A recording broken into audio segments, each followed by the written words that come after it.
दोस्तों आज हम बात करेंगे फ़दक क्या है और हज़रत फ़ातिमा रज़ी अल्लाह ताला अन्हा को फ़दक क्यों नहीं दिया गया। मेरा मकसद किसी को गलत साबित करना नहीं बल्कि तारीख को समझना और मुसलमानों के बीच नफरत कम करना है। आपको पता ही होगा शिया ये मानते हैं कि फ़दक हज़रत फ़ातिमा रज़ी अल्लाह ताला अन्हा को रसूल अल्लाह सल्लल्लाहु अलैहि वसल्लम ने अपनी ज़िंदगी में अता किया था, इसलिए उनके नज़दीक ये विरासत नहीं बल्कि पहले से ही उनका हक था। जब उनका ये दावा कबूल नहीं किया गया तो वो इसे नाइंसाफ़ी का मसला समझने लगे। दूसरी तरफ अहले सुन्नत एक हदीस की बुनियाद पर कहते हैं कि अंबिया विरासत नहीं छोड़ते, इसलिए फ़दक को रियासती माल समझा गया है। यहाँ इख्तिलाफ नियत का नहीं बल्कि तशरीह और दलील का है। अब मैं आपको क्लियर करूँगी कि फ़दक क्या है और शिया इसे हज़रत फ़ातिमा रज़ी अल्लाह ताला अन्हा का हक क्यों मानते हैं।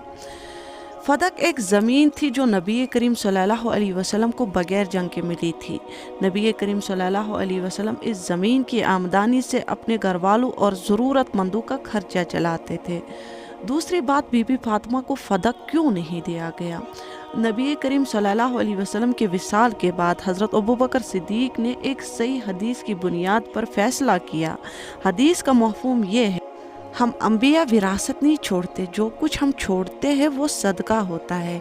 इस हदीस के मुताबिक अंबिया की जायदाद विरासत में तकसीम नहीं होती, वो चीज़ें उम्मत की अमानत होती है।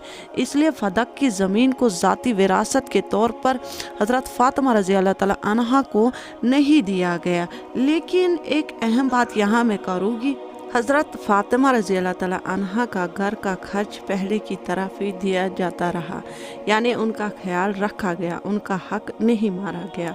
हज़रत फ़ातिमा रज़ी अल्लाह ताला अन्हा का मकाम दोनों के नज़दीक बहुत बुलंद है, इसलिए ये मसला जज्बाती बन जाता है। लेकिन ये एक तारीख़ी इख्तिलाफ है, अक़ीदे की बुनियाद नहीं। हमें इख्तिलाफ को इल्म तक महदूद रखना चाहिए, नफ़रत तक नहीं।